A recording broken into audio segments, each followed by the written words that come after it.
Zorgen moet je doen, niet maken. Zorg is persoonlijk. Onze jongste patiënten krijgen daarom bij de huisartsenspoedpost ook een persoonlijke behandeling. Onze artsen zijn zeer bekwaam in het opvangen en behandelen van uw kind. Huisartsenspoedpost Suriname. Uw zorg is onze zorg.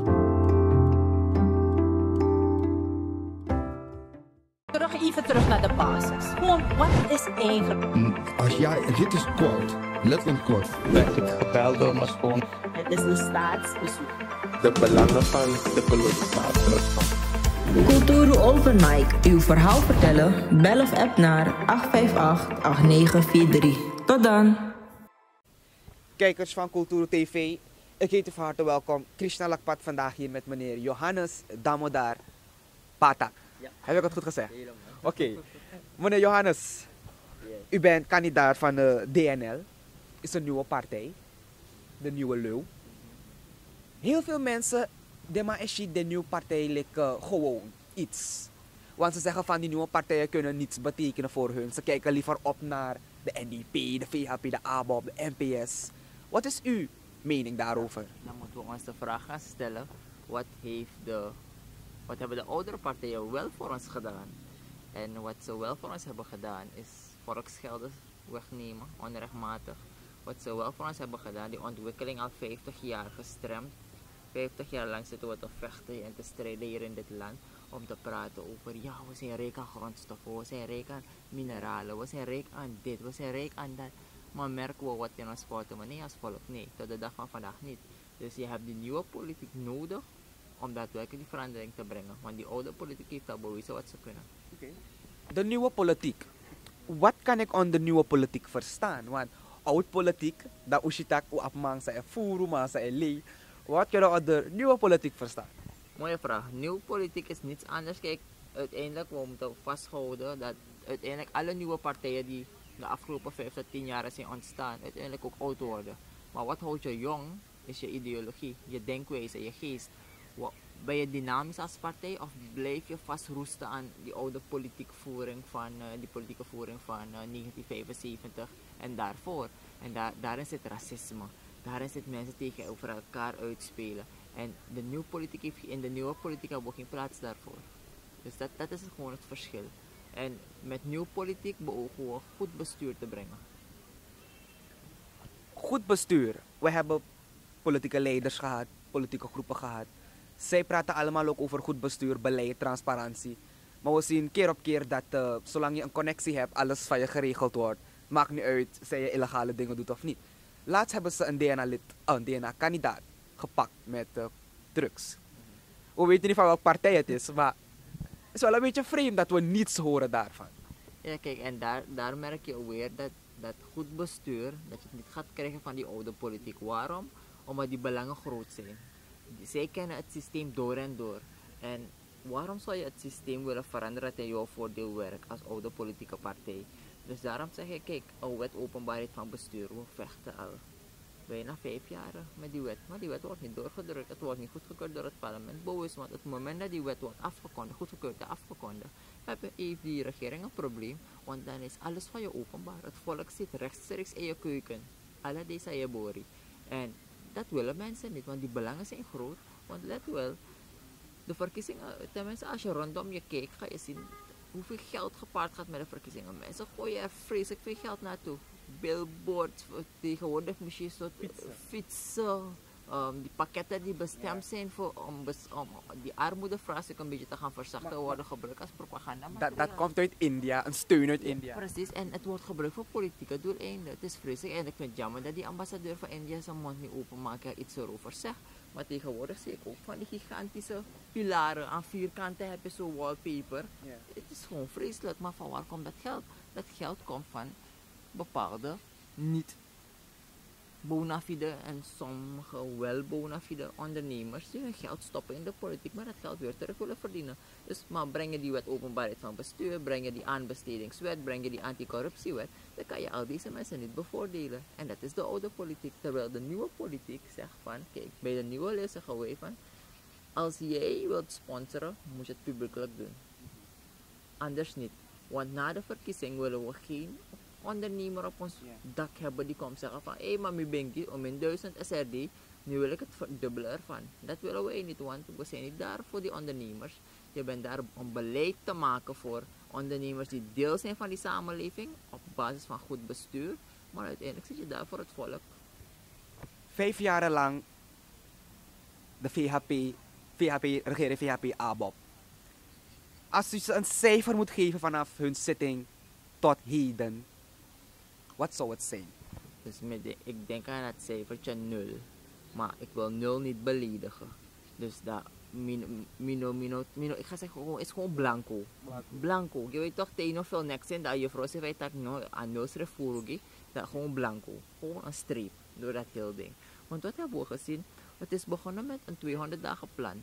Maar het is gewoon bedrog geweest, want het is niets geworden van die 200 dagen plan. Het is 4 x 365 dagen geworden met de IMF erop, waarbij wij als volk hebben moeten inleveren. SWM, EBS, gasbom, benzine. We hebben zwaar moeten inleveren. BTW is erbij gekomen. Dus het is vreselijk veel. Wat we wel hebben gezien, is dat een klein groepje, een selectieve klein groepje, en gewoon omsingeld door racisme, rijker zijn geworden. En als je een president hebt die wordt geadviseerd door mensen die geen kaas hebben gegeten van die economie, maar bijvoorbeeld kippen aan het verkopen waren, anderen die is je schoonvader, en weer anderen die, je weet toch, die gewoon niet. Precies, dat zijn zijn adviseurs geweest en die echte deskundigen die hem hebben geholpen om aan de macht te komen, heeft hij juist weggestoten, afgestoten van hem. En dat is de nekslag geweest. Dus 5 jaar lang hebben we gezien dat we hebben gepinaard. We hadden geen vader in het land, want hij was spoorloos. Afgelopen 6 maanden zie je dat hij plotseling als zijn vader wakker is geworden. Hij danst, hij fietst. Ik weet niet wat voor rare sprongen hij maakt daar zo. Maar waar was hij al die andere jaren? Toch? Waar was hij daarvoor? Wat hadden je nodig? Waarom heb je niet met ons gecommuniceerd? Waarom heb je ons niet verteld van, we gaan een bittere pil moeten innemen? Maar meer nog, je hebt ons dat pilletje laten innemen, maar zelf heb je niets gedaan. Maar denkt u dat als hij eerlijk was geweest in 2020 en had gezegd van luister, we mitwan pina, we gaan een bittere pil moeten innemen, denkt u dat hij nu aan de macht zal zijn? Kijk, het is een combinatie. Kijk, communicatie is heel belangrijk. Je kan niet zeggen van, jij als gezinshoofd, je dacht van oké, vanaf vandaag gaan we een beetje onze buikriemen strak trekken. Maar jij zelf als hoofd van het gezin leeft in weelde. Dat kan niet. Dus jij zou als eerst het goede voorbeeld moeten geven. Is goed, we moeten inleveren, want we moeten samen uit die crisis komen die toen is ontstaan. We moeten eruit komen, maar praat tot me. Praat ook van, oké, ik heb er 1 SRD. Uit die 1 SRD gaat een kwartje naar pap, een kwartje naar daar. Maar kom me niet zeggen van, ja, ik neem alles van jou wat jij verdient. En dan ga ik eerst mezelf bevoordelen. En dan pas ga ik kijken wat ik voor jou kan doen. En dat is gebeurd de afgelopen 5 jaar. En dat heeft zijn nek kapot gemaakt. Communicatie. En meer nog, zij hebben niet ingeleverd. Juist hebben ze zichzelf salarisverhoging gegeven. En het nieuwe parlement krijgt 630.000. Weet je, rechterlijke macht heeft ook forse verhoging gehad. En dan denk je van, maar was het nodig? Of moesten we die pina samen eten even? Nou, een pina. We gaan uit een crisis. Uit de crisis komen pas in 2050. Dat is wat de mensen hebben gezegd, hè? De hoge functionarissen. Maar 2050 vind ik een beetje lang, want intussen ben ik ook al oud. U bent ook oud. Is er een mogelijkheid dat we daarvoor uit zo'n crisis kunnen komen? Want de president gaf aan, als hij dit probleem niet zo had aangepakt, zou Suriname geblacklist worden. Wat vindt u daarvan? De president vergeet dat we in de periode 2000-2010 hebben ook zo'n dergelijke situatie gehad waarbij we gewoon onze eigen programma zonder IMF hebben uitgevoerd. En binnen 10 jaren, 5 tot 10 jaar, waren we wel eruit gekomen. Die koers was 2,80. En het was bij overname 3 SRD 35 cent voor $1. Toch? Dus de president moet ons geen fabeltje komen vertellen dat het niet kon. Een Surinaams programma kon zonder IMF. Want waarom zou het IMF, een buitenlands instituut, ons komen vertellen hoe wij ons huishouden moeten draaien? Als jij die verantwoordelijkheid van je kent, dan moet het lukken toch? Dat je denkt van, nou, maar ik kan niet continu blijven uitgeven aan leefwachten, aan dit. Nee, dan ga je die dingen terugbrengen. Maar dat heb je niet gedaan. En ja, 2050 varen. Maar er zijn modellen om eruit te komen voor 2050. En wat gaat gebeuren? Kijk, oil en gas komt. Het kan een vloek zijn of een zegen. En willen we het een zegen maken, dan gaan we ervoor moeten zorgen dat we met het geld dat we ontvangen uit oil en gas, al die andere sectoren zoals de agrarische sector, de rijstbouw, de rijstsector, de visserij, al die sectoren, toerisme, gaan we moeten ontwikkelen, zodat die sectoren nu de vissen naar binnen zullen brengen. Ik denk, amo nu Osari, want ze hebben, ja, dat wat ze zouden ontvangen, hebben ze al. Onder pand Zie je? geplaatst. Dus, Ja. en heeft u intussen ook al geregistreerd voor die RVI? Eerlijk gezegd ja, en ik ga je zeggen U waarom. gaat het krijgen dus. Ik denk dat u het gaat krijgen. Ja, het is recht voor elke Surinamer, toch? En het is, die royaltygelden die nu worden verdeeld, zijn van jou en van mij, van het volk. Dus als jij een deel als volk krijgt, moet je je gaan Maar gaan registreren, we ja. het echt krijgen? Dat Dus, maakt uit. en daar is dat. Ik zeg het volk, weet je, mensen hebben me ook gevraagd. Ik zeg registreer. Je vindt pakket, tikpakket. Je vindt fiets, tikfiets. Wanneer wij straks aan de macht komen, gaan wij al die dossiers openmaken en kijken wie opgesloten moet worden, wie moet vervolgd worden. Want als je vooraan money om die dingen te kopen, dan gaan we je moeten vervolgen, toch? Dan gaan we de politie moeten inschakelen, het OM. Maar ik zeg ook, kijk, dat van oil en gas, dat het als onderpand is gezet, ja, maar er blijft wel nog wat geld over hoor. En we moeten die sectoren dusdanig gaan ontwikkelen. Kijk, je investeert, maar je investering moet op zichzelf weer geld gaan verdienen. En daarna moeten we kijken. Wij zeggen bijvoorbeeld, de komende 3 jaren worden zware jaren. Dus we moeten die exportbedrijven helpen opzetten als overheid, want mensen planten al. Maar wat is het probleem, die certificering? Wanneer we willen exporteren naar Europa, wanneer we willen exporteren naar Carico, moeten we voldoen aan voorwaarden. Maar mensen hebben dat geld niet om het te doen. Wij als overheid zeggen van, wij aankomende overheid zeggen van, laten wij dan 2 exportbedrijven opzetten, toch? Laten we dat doen en wanneer het goed draaiend is, het verdient al op zichzelf, dan stoten we het af naar die particuliere sector. Want jouw rol als overheid is faciliteren. Jij wilt niet die ondernemer zelf worden. En dat is waar we moeten denken. En dan ga je op den duur, je hebt een kleine investering gedaan, maar als die sector nu genoeg deviezen brengt, dan verdien je dat geld wat je hebt gestopt erin ook terug als staat. En dan kan je dat weer verder gaan inzetten in andere sectoren. Dus dat kan hoor, het kan. Het lijkt op een fabeltje, ik weet het. Maar de oude politiek, die schade is zo groot, het vertrouwen is zo kapot gemaakt. Maar als we goed bestuur, goed leiderschap hebben, dan kan het wel. Dat kan het wel. Want kijk maar gewoon in uw gezin thuis, toch? Het begint thuis. Als het thuis kan, dan kan het op een landelijk niveau ook. Maar je hebt de goede leiders, je hebt een goede vader, een goede moeder, toch? Goede gezinsleden en die gezinsleden haal je uit het volk.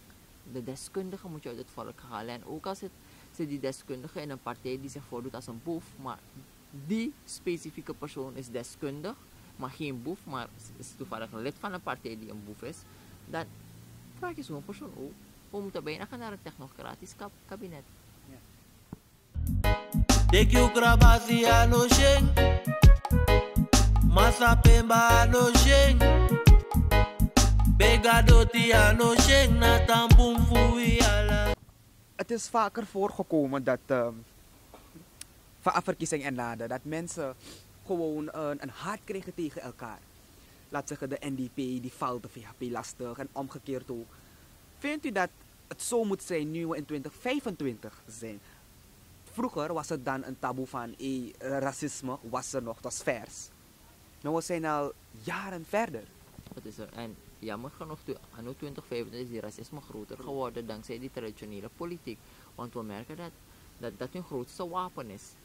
Etnische politieke voering. Dat is hun grootste wapen. En terwijl ik zeg, kijk, als nieuweling in de politiek zeg ik, laten we vechten. U mag vechten, u mag boksen. Ja. Maar laten we boksen over onze visie, onze missie, onze beleidsplannen. Laten we daarover boksen. Waarom? Kijk, ik ben ook niet eens met alle politieke partijen die zich voordoen als ze zijn nieuw. Het zijn sommige zijn hyena's gewoon die daar zitten en denken van, mijn nakwaslag, want het volk wil iets nieuws. Maar het zijn geen nieuwe politieke partijen. Dat oud-denken is nog steeds in sommige van die combinaties. Maar ik ga ze niet minogo kost denken van, ja, maar dit en dat. Maar ik ga je wel op de feiten wijzen. We moeten in de politiek Suriname moeten we gaan leren met feiten werken. Zeg maar waarom het verkeerd is. Zeg maar niet omdat ik Hindustan, Creole, Javaan, Chinees, Braziliaan of wat dan ook ben, dat het verkeerd is. Nee, zeg maar niet omdat ik grootgrondbezitter ben, daarom is het verkeerd. Zeg maar niet dat het probleem ligt omdat ik nooit scholing heb gehad. Toch, daar heb je wel een groot probleem, want dan tackle je het volk, maar dan trek je hun intelligentie ook in twijfel. En dat is het probleem in dit land. Mooi. Meneer Johannes, u bent kandidaat van de DNL, DNA-kandidaat. Op welk nummer staat u? Ik sta op nummer 5. Nummer 5. Yes. We zien dus heel veel nieuwe mensen die zichzelf hebben gesteld als DNA-kandidaat. Maar volgens u, wat zou een DNA-kandidaat moeten hebben in kwaliteiten? Kijk, als de partij heeft een andere visie daarover, mijn persoonlijke visie is, je moet op je kandidatenlijst tenminste een aantal juristen hebben. En zeker niet in de laatste 10, maar in de top 10. Omdat je bezig bent met wetgeving in het parlement en je moet wel een beetje kaas hebben gegeten van wetgeving. Dus zet tenminste iemand die een juristenopleiding heeft gedaan, een rechtenopleiding heeft gedaan. Het moet breed zijn, het moet een brede draagvlak hebben, moet je breed gedragen zijn, vertegenwoordiging moet groot zijn vanuit die samenleving, zoveel als mogelijk. Maar je moet wel rekening houden dat je ook die juristen daar moet hebben. En eigenlijk, als je het mij vraagt, bijna onmogelijk. Maar 80% van het parlement moet uit juristen gaan bestaan. En ja. Okay. U had het daar net over oude dossiers openmaken, de mensen opsluiten. U kent het geval nog van onze ex-president Bouterse. Ja. Hij is veroordeeld. Oké, we weten nou niet, heeft hij daadwerkelijk de mensen van 8 december vermoord of niet, punt 2. Maar hij is veroordeeld, de volgende dag was hij spoorloos. Denkt u dat wanneer u tenminste een werkval zal maken, dat de andere mensen zullen blijven wachten op u of ook zullen weggaan? Nee, dus weet je wat het ding is? Wij zijn niet gebonden aan oude traditionele politiek, waardoor wij hebben geen geheimen. Je hoeft niets van mij. Je hebt geen mes tegen mijn keel aan als tegenstander. Tegen mij is er niets. Dus niets zal mij tegenhouden, toch? Om mensen niet te gaan vervolgen. Ik ben het Openbaar Ministerie niet, maar om al die zaken te deponeren bij het OM, om al deze mensen te gaan vervolgen. Want kijk, we moeten al die dossiers sinds 1975 moeten we boven water halen. We horen ook over steekpenningen van Weidenbosbrug, we horen over naschoolse opvang, Carivesta. Al die dingen van Surpos, para-industries, Edukons, al dat soort dingen moeten we boven water halen, want het zijn allemaal geruchten op dit moment. Maar laten we voor eens en voor altijd een onderzoek instellen. En als er mensen zijn die hebben gestolen, jammer, dan ga je de bak in. Maar je zorgt ook ervoor dat je elk cent terugstort van het volk. Want het zijn volksgelden, het zijn niet jouw gelden. En je hebt het recht niet, maakt niet uit als je bent gekozen door het volk op dat moment. Dan nog heb je het recht niet om met volksgelden weg te gaan, onrechtmatig. En daarom zeg ik, weet je, soms denken mensen van ja, maar je bent als nieuweling, je blabbert maar, want het is makkelijk zeggen. Maar het moet een keertje gebeuren, want anders gaan we elke keer leiders hebben in dit land die gewoon weggaan met ons geld. En dan blijven wij als volk maar klagen. En het enige wat ik vraag van het volk, kijk, misschien heb ik die politieke backing op dat moment dan niet, maar als ik die backing van het volk heb, dan ben ik bereid gewoon de voortouw te nemen, toch? Om dit alles aan te pakken. Alles. En er zijn jongeren die ook niet als mij denken. Dwars door die politiek hoor. En zelfs in die oude partijen zijn er jongeren die proberen die vernieuwing te brengen. Misschien krijgen we hun ook aan onze zee om die verandering te brengen. Toen ons president, de heer Santokki, Suriname overnam, de president werd, moest hij een lege staatskas aantreffen.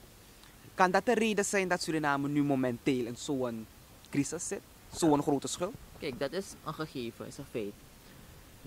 Onder de NDP-regering is er vreselijk veel gesjoemeld met geld. Er is vreselijk veel gesjoemeld. Geld is verdampt als water. En de rapporten liggen daar. Ik ga daarover niet veel praten, maar de rapporten liggen daar. Er was geen geld. Maar als jij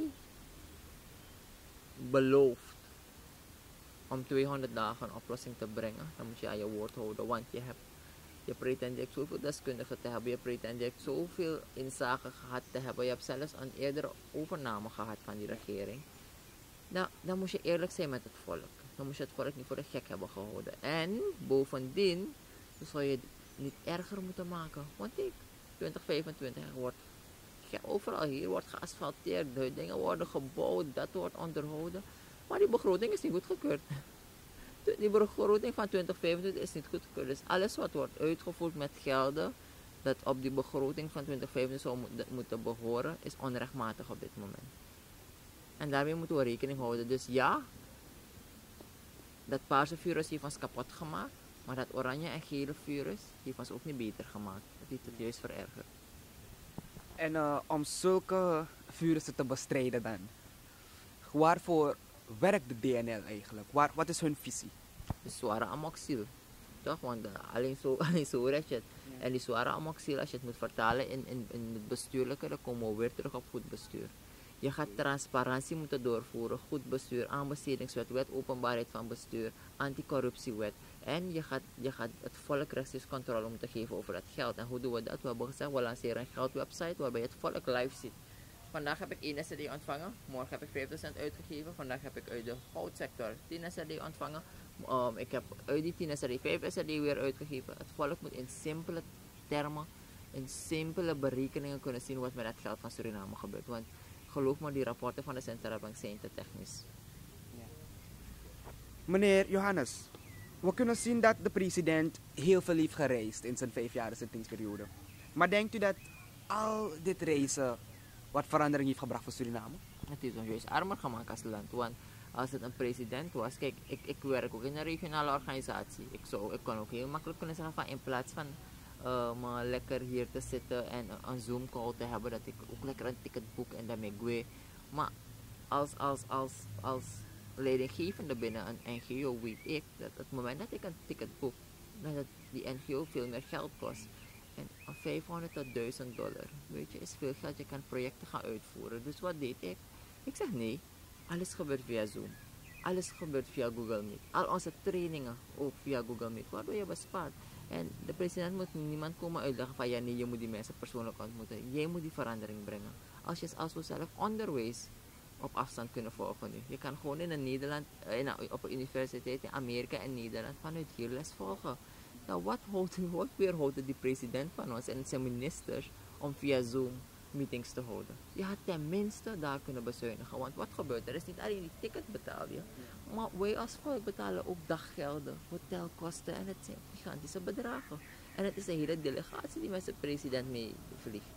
Dus het is gewoon onnodig geweest. Onnodig. En de meeste landen, waarom ga jij als... We zijn een derde wereldsland, toch? Waarom moet jij als zo-called arme land, toch? Want amoni no de, waarom moet jij altijd zo onderdanig doen? Jullie abamoni wel, meneer, ik heb dat geld niet. Als jij met ons wilt praten, ga jij hier moeten komen. Want ik kan het volk niet meer laten pinaren. Ano mamora, je moet gewoon harde taal kunnen praten. Maar nee, we willen altijd, weet je, we zeggen hoe armer je bent, des te meer je wil show-offen. En dat is gebeurd met deze president. Hoe armer hij was, want hij heeft een lege kas overgenomen, maar daarbuiten wil hij zo'n legacy achterlaten, maar helaas pindakaas. Hij heeft geen enkele legacy achtergelaten, want volgens mij mijn kleinkinderen gaan hem zeker niet onthouden. Ja. En tenslotte, de president was in Guyana. Hij heeft met Irfan Ali ook een gesprek gehouden omtrent dat van de brug start zijn geven. Maar ik hoor niets of nimmer iets van Tigri. Precies. Dus Michel bericht, hè? Ja. Ik volg het op Facebook. Ik zie hij op zijn page heeft hij een bekendmaking geplaatst. Hij gaat naar Guyana. Dus ik heel enthousiast met Tigri, weet je. Een paar dagen voor de verkiezing. Die man gaat willen scoren. Otak was over Tigri. Mijn opa bericht. Mijn zoeken Tigri. Spoorloos. Ik lees over alles behalve Tigri. Ik zie quarantaine. Ik dacht, maar waar is Tigri gebleven? Het meest belangrijke. Ben je vergeten als president, als vader van het land. Dus zolang dat stukje van Tigri niet is opgelost en er is geen twijfel, er is niet eens ter discussie, het is Surinaams grondgebied, kan je geen andere zaken doen met Guyana. Maar ik heb vernomen dat Tigri verkocht is door een of andere partij. Of... Ja, wat is gebeurd? Nee. Een beetje geschiedenis, ja. Onder de regering Venetiaan is er toen een commissie in het leven geroepen die namens Suriname moest onderhandelen. En meneer Henk Limapo. Meneer Hans Limapo was voorzitter van die commissie. En het gaat niet over Tigri, het gaat omtrent waar Guyana nu olie heeft gevonden. Over dat stukje was ook een betwist gebied. Maar Suriname heeft het gewoon weggegeven. Hoe les is dat? Just imagine nu als al dat geld naar Suriname zou komen. Toch, dus we hebben gewoon een uitverkoop gehouden van Suriname. En de NPS is er zo trots over. Want wat waren meneer Venetiaanse woorden? we moeten niet hebzuchtig zijn. Isa fama betakito, we moeten niet hebzuchtig zijn. Wel hebzuchtig, omdat we niet hebzuchtig zijn geweest op iets dat van ons is Guyana alleen de uplift. En dat van die brug van Guyana, er speelt veel meer. Er speelt veel meer. Wat mensen vergeten is dat Guyana is in staat die brug zelf te financieren. Maar er speelt iets vanuit de Surinaamse kant waarbij die regering van hier een 7% provisie wil op het totaalbedrag. En Guyana heeft gezegd, is goed, ik geef je het, maar dan gaan we tol in bij de brug. En de regering heeft geweigerd hier. En het zijn nog interne zaken aan de Surinaamse kant die maken dat die brug niet kunnen komen. Ik op Guyana, ik ben vaker naar Guyana geweest, die mensen zijn geweldige mensen. Maar ik zeg, laten we tot een oplossing komen voor eens en voor altijd. Want we kunnen niet blijven ronddraaien om een stuk land dat van ons is. Meneer Wedemos is de enige president. President Wedemos is de enige geweest die ballen heeft kunnen tonen om militairen daar te sturen. Daarna niemand meer. Niemand meer. En dan kan je wel komen schrijven van ja, je wilt geen bloedbad en zo. Ik zeg ook niet ga zitten schieten op de Guyanese daar. Maar ik zeg wel, praat openlijk erover. Laten we naar het internationaal hof gaan om dit ding voor eens en voor altijd op te lossen. En dan moeten we kijken, als het daar niet opgelost kan worden, dan moeten we gaan kijken hoe verder. Maar er moeten stappen gemaakt worden, we dralen veel te lang. De Guyanezen zijn al bezig daar. Ze zijn bezig economische ontwikkeling te brengen daar. Toch? We verliezen mineralen daar, we verliezen zoveel inkomsten daar als staat. En wij zitten maar te kijken van hieruit Paramaribo. En als dat niet genoeg is, reizen we ook zo vaak naar Guyana. En dan zeggen we, ja, de president is mijn broer. Wel, als jullie broers zijn, dan breng die oplossing. Ja toch? Maar vindt u een brug van Nikeri uit naar Guyana over de quarantainerivier nou een biggie investering? Maar vindt u dat het nodig is, nu momenteel? Want we zitten eigenlijk in het midden van een crisis. Niet in het midden, heel diep in een crisis. Ja. We moeten dat van beide kanten bekijken. De crisis is er, ja. Kijk, zulke projecten worden uitgevoerd met financiering. Het is niet dat het uit onze kas komt. Dus je gaat het beetjes bij beetjes moeten betalen. Terwijl je bezig bent intern jouw ontwikkeling te regelen, moet je ook rekening houden dat je in een globaliserende wereld bent. Die wereld is ook drastisch aan het veranderen. Vroeger had je geen internet, je moest echt bellen. Je hebt toch met landencode in bel. Nou, na videocall, je ziet elkaar, je kan bijna elkaar aanraken, zelfs via de telefoon. Dus je moet meegaan met de tijd. Dus ik zeg ja, het is leuk als we gebieden ontsluiten, die connectie veel korter maken bij mensen. Want laten we eerlijk zijn, er is een grote personen- en handelsverkeer tussen Suriname en Guyana. Ik ben een paar keer geweest, je ziet gewoon, soms moet het 4 keer moet je ferry heen en weer gaan met mensen. Dus ik van, is goed, we doen het, maar laten we kijken. Het hoeft niet nu direct. Laten we even focussen op Suriname. Maar terwijl we dat zetten, dat kijken we alvast naar financieringsmogelijkheden, een soepele betaling, weet je. Maar het moet niet zo gaan zijn dat we een brug gaan bouwen en dan gaan we zitten aflossen. Terwijl we nog bezig zijn met die armoede. Kijk, als we bouwen en ze zeggen van je hebt een grace-periode van 20, 30 jaar, zeg ik prima, want dan weet ik dat als wanneer DNL aan de macht is, dat we het land zo welvarend hebben gemaakt, dat we wel in staat zullen zijn om die lening terug te betalen. Goed. Meneer Johannes, dank u wel. Het was heel informatief. En ik wens u ook heel veel succes. Het is, vanaf morgen mogen we geen interviews meer afleggen. Dus dan zie ik u na de verkiezing. Dan gaan we praten over de resultaten. Misschien in het parlement. True. Ja, precies. Dankjewel. Nogmaals, u bent van de Nieuwe Leeuw. Kandidaat nummer 5, Johannes Damodar Patak. Lijstnummer 5. In orde. Kijkers en luisteraars van Kulturo TV, binnen- en buitenland, dat was de heer Johannes Damodar Patak. En ik wens u een fijne dag verder. Ben jij een gedupeerde van de toeslagenaffaire, ouder, kind of ex-partner? Ga dan naar stichtingherstel.nl. Herstel met dubbel L. Met Stichting Herstel kom je er wel.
vaderland. Suriname is mijn vaderland, yeah. Vaderland. Suriname is mijn vaderland. Suriname is een heilig land, maar we doen wat we onheilig staan. Zo pijnig man, maar die man niet veilig staan.